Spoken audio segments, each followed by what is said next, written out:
Hi everyone, this is Anam. Welcome to PhD jobs and admission. So आज की इस video में मैंने मोस्ट एक्सपेक्टेड एमसीक्यूज डिस्कस करे हैं on research methodology for your upcoming IGNOU PhD entrance exam. So आज की इस वीडियो में मैंने जो एमसीक्यूज आपके साथ डिस्कस करा है, ये बहुत इंपॉर्टेंट एमसीक्यूज है। ऐसे टाइप के क्वेश्चन जनरली आपके पीएचडी एंट्रेंस एग्जामिनेशन में पूछे ही जाते हैं, इसलिए आप इस वीडियो को एंड तक जरूर देखिएगा, जिससे कि आपको आइडिया लग जाएगा कि इस टाइप के एमसीक्यूज को आपको किस तरीके से सॉल्व करना है। उसी के साथ साथ मैं आपको बता दूं कि जैसे कि आपके इग्नू के पीएचडी एंट्रेंस एग्जामिनेशन के लिए बहुत कम डेज बचे हुए हैं, इसलिए मुझे कई स्टूडेंट्स से क्वेरीज मिल रही थी कि मैम एडमिट कार्ड कब आएंगे। सो डोंट वरी, जब भी आपके एडमिट कार्ड से रिलेटेड कोई इन्फॉर्मेशन आती है, कोई नोटिस आती है, तो मैं आपको वीडियो के थ्रू बता दूंगी। आपको उसके लिए वरी नहीं होना है ज्यादा, आपको अभी आपकी प्रिपरेशंस पर ज्यादा टाइम स्पेंड करना है।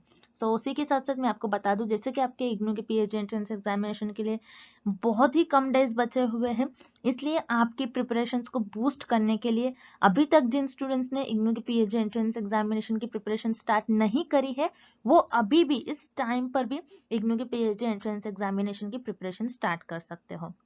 सो आपकी प्रिपरेशंस के लिए हमने रिसर्च मेथोडोलॉजी का कंप्लीट कोर्स लॉन्च करा है in both the language, Hindi as well as in English.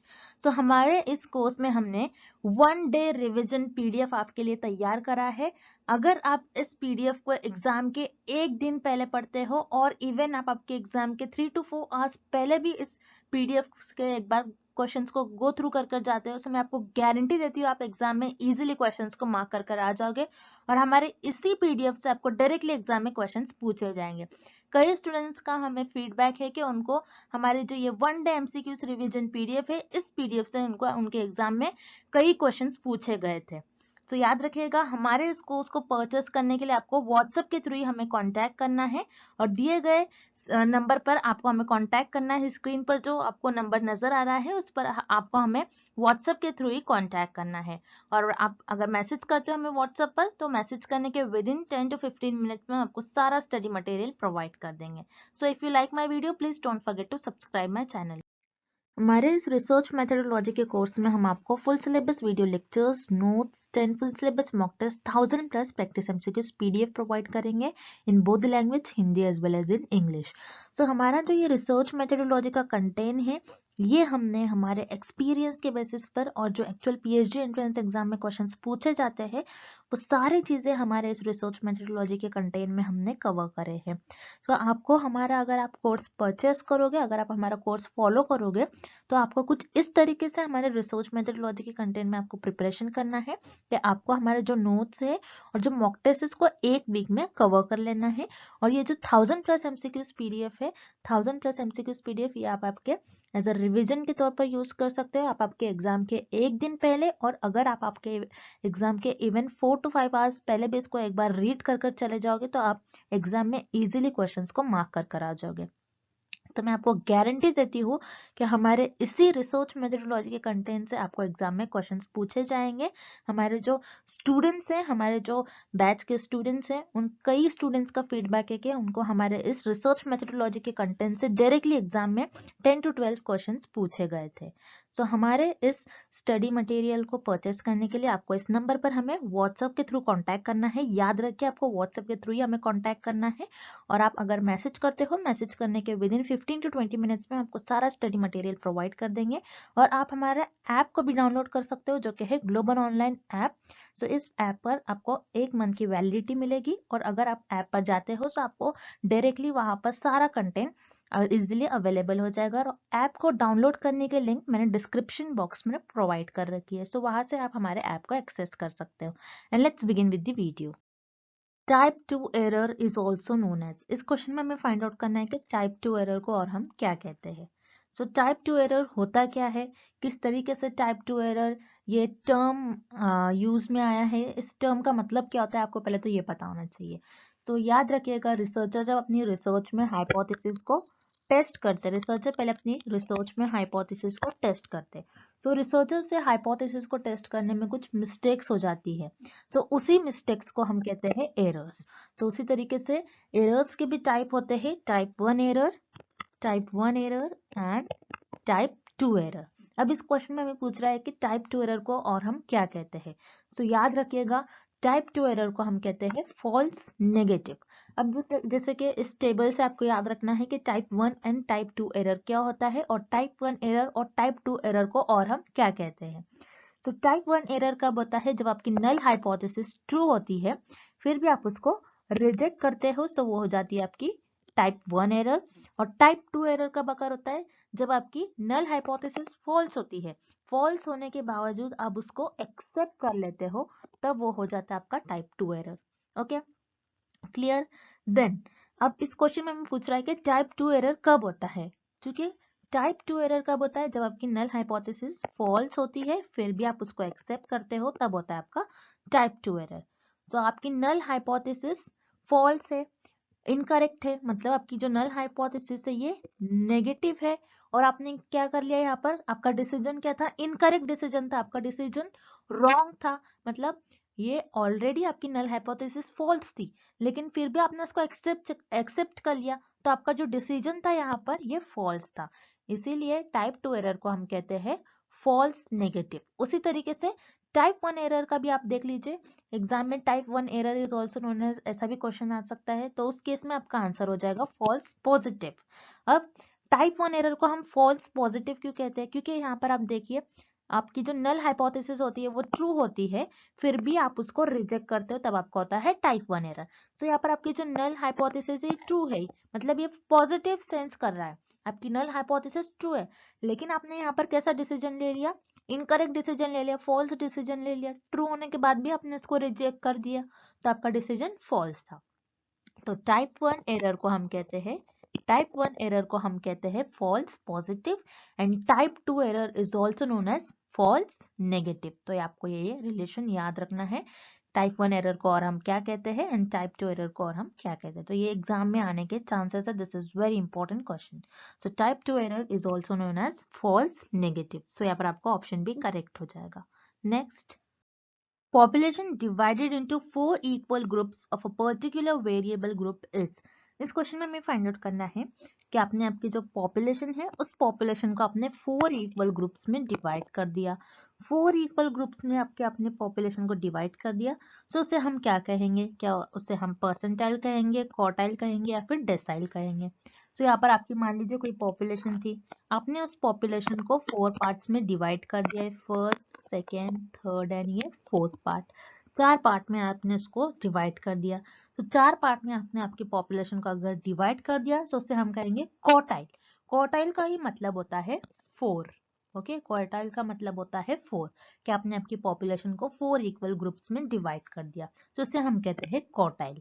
Percentile क्या होता है, अगर आपने आपकी जो पॉपुलेशन है उसको 100 इक्वल ग्रुप्स में अगर आपने डिवाइड कर लिया, तब आप उसे हम कहेंगे परसेंटाइल। परसेंटाइल का मतलब होता है 100।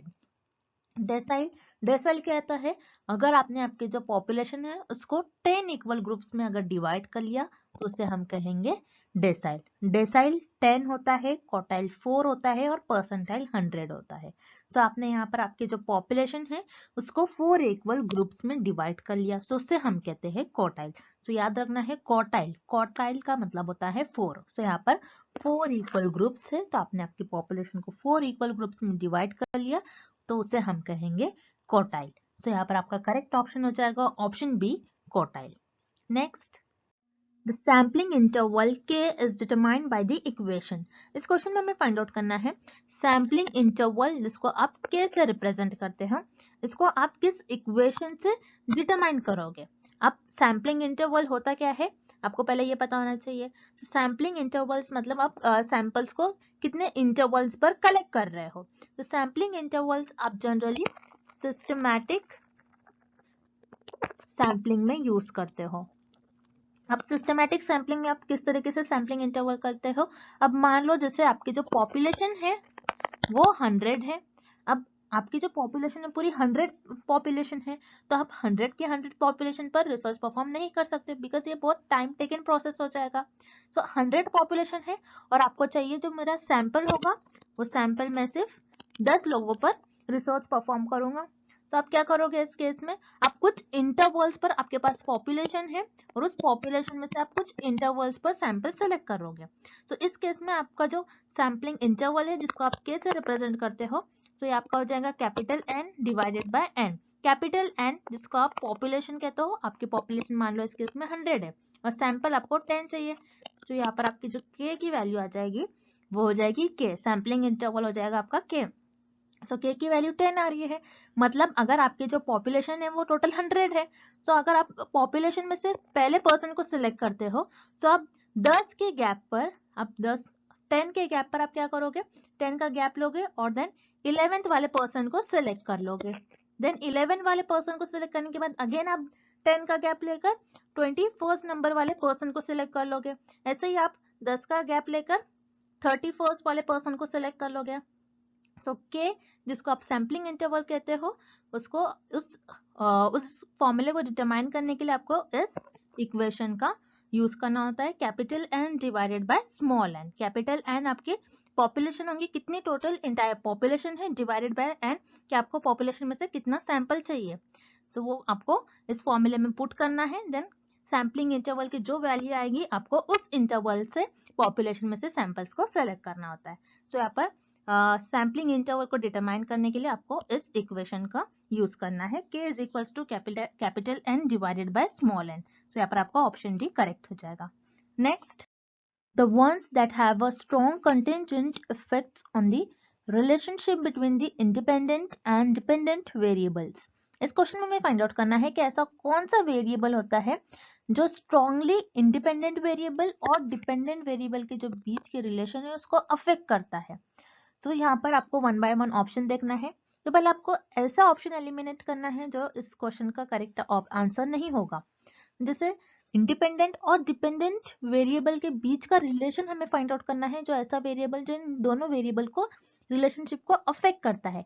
तो जाहिर सी बात है डिपेंडेंट वेरिएबल और इंडिपेंडेंट वेरिएबल ये तो आंसर होगा नहीं, दैट्स व्हाई पर आपको ऑप्शन ए और बी दोनों भी इनकरेक्ट हो जाएगा। देन ऑप्शन सी और डी में से आपको करेक्ट ऑप्शन चूज करना है। जैसे एक्सट्रेनियस वेरिएबल, एक्सट्रेनियस वेरिएबल वो वेरिएबल होता है जो सिर्फ और सिर्फ डिपेंडेंट वेरिएबल को अफेक्ट करता है, आपके इंडिपेंडेंट वेरिएबल को नहीं अफेक्ट करता है। सो यहाँ पर आपका ऑप्शन डी भी इनकरेक्ट हो जाएगा। अब रही बात आपके ऑप्शन सी की मॉडरेटिंग वेरिएबल, सो इस क्वेश्चन का करेक्ट ऑप्शन हो जाएगा option C moderating variable. Moderating variable ऐसा वेरिएबल होता है जो इंडिपेंडेंट वेरिएबल और डिपेंडेंट वेरिएबल के बीच के रिलेशनशिप को अफेक्ट करता है। अब मॉडरेटिंग वेरिएबल इंडिपेंडेंट वेरिएबल और डिपेंडेंट वेरिएबल के बीच का जो रिलेशनशिप है उसको कैसे अफेक्ट करता है इस डायग्राम के थ्रू हम समझते हैं। अब जैसे यहाँ पर इंडिपेंडेंट वेरिएबल है आपका कि आपने एक्सरसाइज किया और एक्सरसाइज पर आपने कितने आवर्स स्पेंड किया है, एंड डिपेंडेंट वेरिएबल है कि आपका हार्ट रेट आप मेजर कर रहे हो। अब इस केस में आपको ये देखना है कि इंडिपेंडेंट एंड डिपेंडेंट वेरिएबल जो है इन दोनों वेरिएबल्स के जो बीच का रिलेशन है, रिलेशनशिप को कौन सा वेरिएबल अफेक्ट करता है, सो वो होता है आपका मॉडरेटिंग वेरिएबल। अब इस केस में मॉडरेटिंग वेरिएबल आपका जेंडर हो जाएगा। अब मान लो आपने सिर्फ मेल्स पर स्टडी करा, ये देखने के लिए कि जिन जिन मेल्स ने एक्सरसाइज पर, आप ये देखोगे कि उन्होंने एक्सरसाइज पर कितना आवर्स एक्सपेंड किया, कितने आवर्स उन्होंने एक्सरसाइज किया, 1 आवर 2 आवर 3 आवर्स, और उनका हार्ट रेट आप चेक करोगे। तो इस केस में आपने सिर्फ मेल्स का चेक करा है, तो फीमेल्स का वैसे ही हो सेम केस, ऐसा नहीं कह सकते बिकॉज जेंडर है, जेंडर एज हो सकता है, जेंडर हो सकता है। सो ये चार चीजें मॉडरेटिंग वेरिएबल में आता है जो आपके इंडिपेंडेंट और डिपेंडेंट वेरिएबल के जो बीच का रिलेशनशिप है उसको अफेक्ट करता है।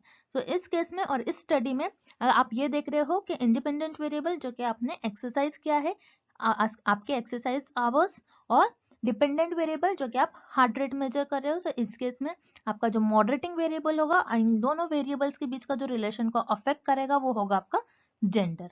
सो ऐसा वेरिएबल जो इंडिपेंडेंट और डिपेंडेंट वेरिएबल के बीच के रिलेशनशिप को अफेक्ट करता है वो होता है आपका मॉडरेटिंग वेरिएबल। दैट्स व्हाई आपका करेक्ट ऑप्शन हो जाएगा ऑप्शन सी मॉडरेटिंग वेरिएबल।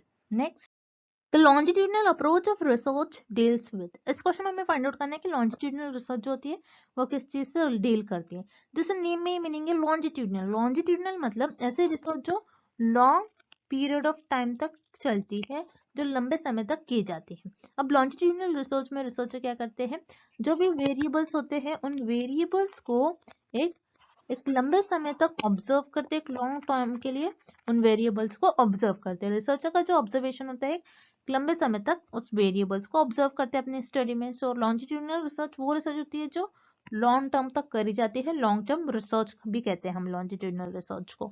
अब जैसे लॉन्जिट्यूडिनल रिसर्च में मान लो आपने स्टडी परफॉर्म किया, आपने ये देखा कि स्मोकिंग करने से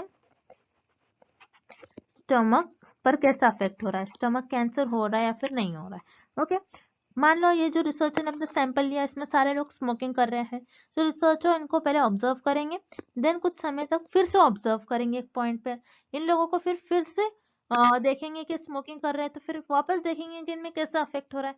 सो जो लोग लिया है, जो मेंबर्स लिया है, जो सैंपल लिया है रिसर्चर ने, उनको रिसर्चर एक लंबे समय तक ऑब्जर्व कर रहे हैं और ये देखेंगे कि वो जो स्मोकिंग कर रहे हैं उनका स्टमक पर कैसा इफेक्ट हो रहा है, स्टमक कैंसर हो रहा है या फिर नहीं हो रहा है। सो यहाँ पर रिसर्चर एक लॉन्ग टर्म के लिए रिसर्च परफॉर्म कर रहे हैं, इसलिए लॉन्जिट्यूडिनल रिसर्च जो होती है वो लॉन्ग टर्म रिसर्च होती है, ना कि short term research. Then horizontal research क्या होती है? हॉरिजॉन्टल रिसर्च वो होती है कि at that moment in time आप क्या फिर किसी कंपनी की क्या नीड्स है उस पर स्टडी करने के लिए ये रिसर्च की जाती है। अब मान लीजिए अगर आप 10 इयर्स के हैं, 10 इयर्स में आपकी क्या नीड्स होंगी। ओके, अगर आप 20 इयर्स के हैं, 20 इयर्स में आपकी क्या नीड्स होंगी। एक कंपनी है, उस कंपनी की एक पर्टिकुलर टाइम में, एक पर्टिकुलर मंथ में क्या नीड्स होंगी, ये देखने के लिए हॉरिजॉन्टल रिसर्च का यूज कर जाता है।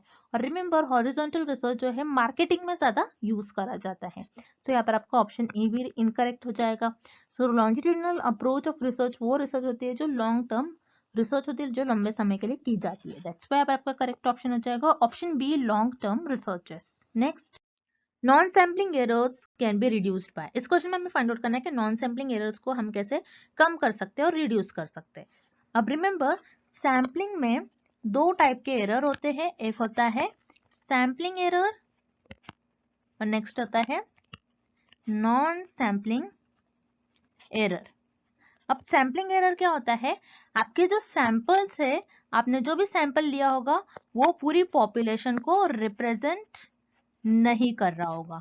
ओके, आपने ऐसे सैंपल चूज कर लिया है जो पूरी पॉपुलेशन को रिप्रेजेंट नहीं कर रहा है। अब मान लो आपको स्मोकर्स पर स्टडी करना है, जो लोग स्मोकिंग करते हैं उन पर स्टडी करनी है, और आपने ऐसे सैंपल्स ले लिया जो लोग अल्कोहल कंज्यूम कर रहे हैं, तो आपका जो रिजल्ट होगा, आपका रिजल्ट तो ऑब्वियसली इनकरेक्ट आ जाएगा इस केस में।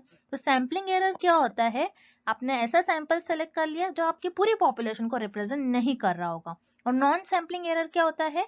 जिसमें अगर आप जो सैम्पलिंग मेथड्स यूज करते हो, सैम्पलिंग परफॉर्म करते हो, उस टाइम पर आपसे जो मिस्टेक्स हो जाती है वो होगा आपका नॉन सैम्पलिंग एरर्स में। जैसे आपके जो रिस्पोंडेंट है, रिस्पोंडेंट ने कुछ रॉन्ग इन्फॉर्मेशन आपको दे दी, आपने जो इंटरव्यूज कंडक्ट किया होगा, इंटरव्यूज के थ्रू जो आप लोगों से रिस्पॉन्स ले रहे हो, आपने कुछ रिकॉर्डिंग में आपने जो आप रिस्पॉन्स उनके रिकॉर्ड कर रहे हो, आपसे कुछ मिस्टेक्स हो गई होंगी, डेटा कलेक्ट करने के टाइम पे आपसे कुछ मिस्टेक हो जाएगी, तो ये आपके नॉन सैम्पलिंग एरर में आएगा। तो नॉन सैम्पलिंग एरर को हम किस तरीके से रिड्यूस कर सकते हैं कि जब हम हमारा सैंपल साइज ज्यादा लेंगे तब आप हो सकता है कि नॉन सैम्पलिंग एरर्स कम हो जाए। अब मान लो जैसे 100 पॉपुलेशन है, 100 पॉपुलेशन में से आपने 90 सैंपल्स ले लिया, 100 पॉपुलेशन में टोटल 100 मेंबर्स है और 100 में से आपने 90 मेंबर्स ले लिया और उन पर स्टडी परफॉर्म करा जो कि आपका सैंपल है।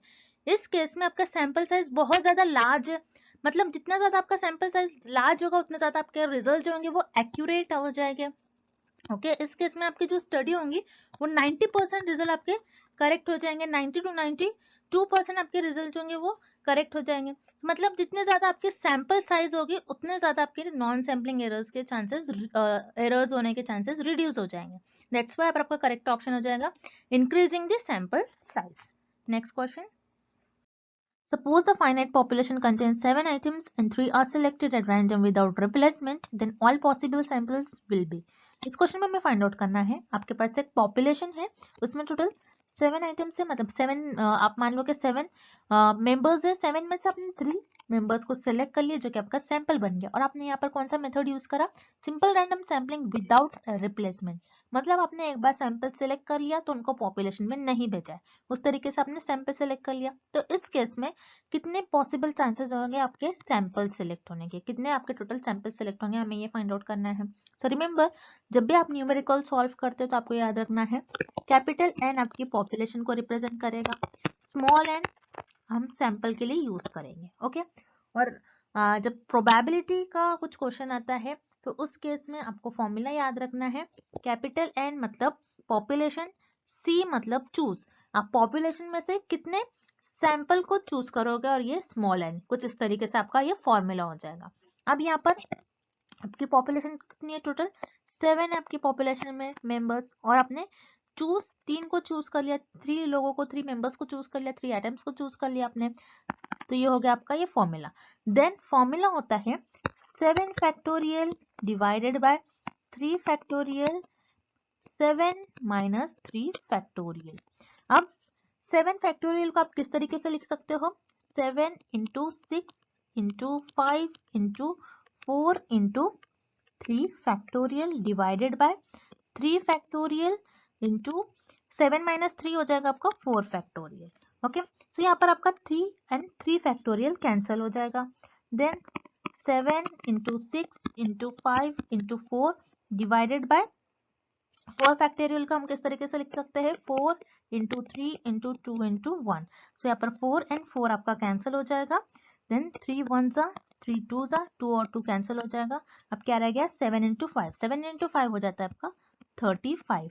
देन यहाँ पर आपका कितने सैंपल सिलेक्ट होने के पॉसिबल चांसेस हो गए, 35 आप सैंपल सिलेक्ट कर सकते हो। दैट्स व्हाई यहाँ पर आपका करेक्ट ऑप्शन हो जाएगा option B 35। Next, if we select the sample unit in just a hit and miss fashion, this method of sampling is called। इस क्वेश्चन में हमें फाइंड आउट करना है कि अगर हम पॉपुलेशन में से सैंपल्स, हमारे सैंपल्स यूनिट किस तरीके से करेक्ट कर रहे हैं, just hit and miss fashion, hit and miss way से हम इस मेथड से हमारे सैंपल्स को सिलेक्ट कर रहे हैं। सो ये हमारी कौन सी सैम्पलिंग की डेफिनेशन होगी। सो हिट एंड मिस का मतलब पहले तो आपको पता होना चाहिए। हिट एंड मिस का मतलब क्या होता है, ये हम एक एग्जाम्पल के थ्रू समझते हैं। मान लीजिए मैं रिसर्चर हूँ, मुझे रिसर्च करनी है, मुझे ये देखना है कि इस पर्टिकुलर शॉप से, ये जो पर्टिकुलर शॉप है, इस पर्टिकुलर शॉप से कितने पर्सन ऐसे हैं जो डव सोप यूज करते हैं। तो मैं क्या करूंगी, इस पर्सन से इंफॉर्मेशन लूंगी कि इस पर्सन को मैं पूछूंगी कि आप कौन सा सोप यूज करते हो। अगर इस पर्सन से मुझे रिस्पॉन्स नहीं मिला तो मैं इसको छोड़ दूंगी, मैं इसको मिस कर दूंगी, एंड देन मैं दूसरे पर्सन को पकड़ लूंगी, मैं दूसरे पर्सन को हिट कर लूंगी, मैं दूसरे पर्सन से इंफॉर्मेशन कलेक्ट करने की कोशिश करूंगी, मैं उनसे पूछूंगी कि आप कौन सा सोप यूज करते हो। अगर इसने मुझे इंफॉर्मेशन नहीं दी तो मैं इस पर्सन को लूंगी। उसी तरीके से मैं किसी भी पर्सन को लूंगी, अगर मुझे जिस पर्सन से इंफॉर्मेशन मिल सकती है मैं उस पर्सन को लूंगी, अगर जिसने मुझे इंफॉर्मेशन नहीं दिया तो मैं उसको छोड़ दूंगी, जिसने मुझे इंफॉर्मेशन दिया तो मैं उससे इंफॉर्मेशन कलेक्ट करने की कोशिश करूंगी। तो ये होता है आपका हिट एंड मिस फैशन में अपने सैंपल्स को सिलेक्ट करना। सो इस तरीके से आप कन्वीनियंस और एक्सीडेंटल सैम्पलिंग में आपके सैंपल्स यूनिट्स को चूज करते हो। याद रखिएगा, एक्सीडेंटल सैम्पलिंग को हम कन्वीनियंस सैम्पलिंग भी कहते हैं। सो एक्सीडेंटल सैम्पलिंग में आप क्या करते हो, एक्सीडेंटल सैम्पलिंग में आप रैंडमली किसी भी पर्सन के पास जाओगे, आप बताओगे, उससे कहोगे कि आपको जैसे कोई भी टॉपिक पर अगर आप रिसर्च करो, जैसे मैंने यहाँ पर मुझे डव सोप पर रिसर्च करनी थी कि कितने लोग डव सोप यूज कर रहे हैं। सो मैं एक पर्टिकुलर शॉप में गई और मैं वहां से पर्सन से एक पर्सन से मैंने इंफॉर्मेशन कलेक्ट करने की कोशिश की। जिसने मुझे इंफॉर्मेशन नहीं दी मैंने उसको मिस कर दिया, देन मैंने दूसरे पर्सन को ले लिया और मैं उनसे डेटा कलेक्ट करने लगी। तो ये होता है आपका एक्सीडेंटल सैम्पलिंग। सो याद रखिएगा, एक्सीडेंटल सैम्पलिंग ज्यादातर आप मार्केटिंग में यूज करते हो। So this is the definition of convenience और एक्सीडेंटल सैम्पलिंग। सो यहाँ पर आपका ऑप्शन ए करेक्ट हो जाएगा। Then option B purposive sampling. Purposive sampling में आप क्या करते हो, आपके पर्पस के अकॉर्डिंग पॉपुलेशन में से मेंबर्स को चूज करते हो। जैसे आपका पर्पस ये है कि मुझे स्मोकर्स पर स्टडी करना है, तो पॉपुलेशन में से आप सिर्फ ऐसे ही मेंबर्स को लेंगे जो स्मोकिंग करते हो, आप रैंडमली किसी भी लोग को नहीं लोगे, आपके पर्पस के अकॉर्डिंग। सो ये होता है आपका पर्पसिव सैम्पलिंग। सो यहाँ पर आपका ऑप्शन बी इनकरेक्ट है। So this is the definition of accidental sampling, not purposive. Then option C stratified sampling. Stratified sampling में आप क्या करते हो, heterogeneous ग्रुप को homogeneous subgroups में डिवाइड कर कर एंड देन वहां से आप आपका सैंपल्स चूज करते हो रैंडमली। अगेन यहाँ पर आप कोई ग्रुप नहीं बना रहे हो, कोई हेट्रोजीनियस पॉपुलेशन नहीं है। सो यहाँ पर this is not the definition of stratified sampling. उसी तरीके से प्रोपोर्शनेट सैम्पलिंग जिसे हम कोटा सैम्पलिंग भी कहते हैं। कोटा सैम्पलिंग में भी आप क्या करते हो, बहुत लार्ज पॉपुलेशन होती है, देन उसको ग्रुप्स में डिवाइड करते हो, देन आपकी कन्वीनियंस और जजमेंट के बेसिस पर पॉपुलेशन में से मेंबर्स को सिलेक्ट करते हो। सो अगेन यहाँ पर ऑप्शन डी भी आपका इनकरेक्ट हो जाएगा। So here this is the definition of convenience और एक्सीडेंटल सैम्पलिंग। सो यहाँ पर आपका ऑप्शन ए करेक्ट हो जाएगा। Next, first statement, two-tailed hypothesis has rejection region on both sides. Second statement, one-tailed hypothesis has rejection on only one side. Which of the following statements are true? So students, इस question में हमें दो statements given है और हमें find out करना है कि दोनों स्टेटमेंट में से कौन सा स्टेटमेंट करेक्ट है। ओके, सो यहाँ पर फर्स्ट स्टेटमेंट में हमें गिवन है कि टू-टेल हाइपोथेसिस में दोनों भी साइड रिजेक्शन रीजन होता है। सो यस, यहाँ पर जैसे आप देख रहे हो, हम टेबल को रिफर करेंगे यहाँ पर, जहाँ पर आप देख रहे हो यहाँ पर टू-टेल हाइपोथेसिस टेस्ट में सोचो दोनों भी साइड टेस्ट करते हैं ग्राफ के, okay, left side as well as right side. So यहाँ पर टू-टेल हाइपोथेसिस में दोनों भी साइड रिजेक्शन रीजन होता है, okay, that's why here first statement is correct. Then second statement हमें क्या गिवन है, वन टेल हाइपोथेसिस जो होता है वहां पर रिजेक्शन रीजन सिर्फ एक ही साइड पर होता है। So it is also correct, जहां पर हमें जैसे पता है वन टेल हाइपोथेसिस के दो टाइप होते हैं, लेफ्ट टेल हाइपोथेसिस और राइट टेल हाइपोथेसिस। ओके, सो यहाँ पर आप टेबल में देखना है आपको लेफ्ट टेल हाइपोथेसिस, जहां पर आप ग्राफ में सिर्फ लेफ्ट साइड पर टेस्ट करते हो, और राइट टेल हाइपोथेसिस जहां पर आप ग्राफ में सिर्फ राइट साइड पर टेस्ट करते हो। So yes, one tail hypothesis में रिजेक्शन रीजन जो होता है सिर्फ एक ही साइड होता है, that's why here statement 2 is also correct. So यहाँ पर करेक्ट ऑप्शन होगा option C, both first and second statements are true. Okay, next, in case of positive skewed distribution the extreme values lies in the, इस question में हमें find out करना है कि अगर आपका जो डिस्ट्रीब्यूशन है वो पॉजिटिव स्क्यूड डिस्ट्रीब्यूशन है, पॉजिटिव स्क्यूड डिस्ट्रीब्यूशन में आपकी जो एक्सट्रीम वैल्यूज है, ज्यादातर वैल्यूज किस रीजन में लाई करती है, कि लेफ्ट टेल में लाई करती है, राइट टेल में, मिडल में, या फिर कहीं भी, हमें ये फाइंड आउट करना है। तो जैसे कि इस डायग्राम को आपको याद रखना है, this is very important diagram. Exam में आपको इस डायग्राम का अगर आप याद रखोगे तो एग्जाम में आप इस टाइप के सारे क्वेश्चन सॉल्व कर पाओगे। तो इस टॉपिक पे आपको एग्जाम में 1 और 2 क्वेश्चंस पूछे ही जाते हैं, तो आपको ये डायग्राम प्रॉपरली याद करके अच्छी तरीके से याद कर जाना है। So positive skew and negative skew में हम डिफरेंस भी देख लेते हैं इसी डायग्राम में। सो आपको ये रिलेशन याद रखना है कि पॉजिटिव स्क्यू में आपका जो डिस्ट्रीब्यूशन की जो टेल होती है ये लेफ्ट साइड में झुकी हुई होती है और नेगेटिव में राइट साइड पर। पॉजिटिव स्क्यू में जैसे मैंने आपसे कहा था, मोड की सबसे लोवेस्ट वैल्यू होती है, then median and then mean. उसी तरीके से नेगेटिव में सबसे लोएस्ट वैल्यू होती है आपकी mean, then median and then last is mode. अब इस क्वेश्चन में आपको पूछ रहा है कि आपका जो पॉजिटिव स्क्यू है उसमें आपकी जो एक्सट्रीम वैल्यूज, मतलब ज्यादातर वैल्यूज आपकी किस रीजन में लाई करती है, सो राइट टेल में। सो टेल क्या होता है, आपकी ये जो एंड में लाई कर रही है, एंड पर जो लाई कर रही है उसे हम टेल कहते हैं। तो टेल आपका जो आप देख रहे हो यहाँ पर राइट साइड में ज्यादा झुका हुआ है, मतलब राइट साइड में जो आपका ज्यादातर डेटा, ज्यादातर वैल्यूज आपकी राइट साइड में लाई कर रही है, इसीलिए तो आपका जो मीन है ये इस रीजन में लाई कर रहा है। मतलब आपकी जो एवरेज वैल्यू है, मीन क्या होता है, एवरेज वैल्यू आपका इस रीजन में लाई कर रहा है। क्यों इस रीजन में आपका मीन लाई कर रहा है, बिकॉज इस रीजन में आपका ज्यादातर डेटा इस रीजन में, आपका एक्सट्रीम वैल्यूज आपकी इस रीजन में है। सो याद रखिएगा पॉजिटिव स्क्यूड डिस्ट्रीब्यूशन में आपकी जो एक्सट्रीम वैल्यूज होती है वो राइट टेल पर प्रेजेंट होती है। उसी तरीके से नेगेटिव स्क्यू में आपकी जो एक्सट्रीम वैल्यूज होगी ये लेफ्ट साइड में, मतलब लेफ्ट टेल पर होगी। ओके, क्योंकि यहाँ पर आप देख रहे हो जो मीन है ये लेफ्ट साइड पर है, क्योंकि ज्यादातर आपका डेटा इस रीजन में है, इसीलिए मीन की मतलब एवरेज वैल्यू ज्यादातर इस रीजन में ही लाई कर रही है, इसलिए आपका मीन इस रीजन में फॉल कर रहा है। ओके, सो याद रखिएगा पॉजिटिव स्क्यू में आपकी जो एक्सट्रीम वैल्यूज, मतलब ज्यादातर वैल्यूज आपकी किस रीजन में लाई करेगी, राइट टेल पर आपकी ज्यादातर वैल्यूज राइट टेल पर पॉजिटिव स्क्यू में लाई करेगी और नेगेटिव स्क्यू में लेफ्ट टेल पर। For this question option D here is the right answer. Positive skew में आपकी राइट टेल पर ज्यादातर वैल्यूज लाई करेगी। And thank you for watching this video. Good luck with your preparation and see you tomorrow with another video.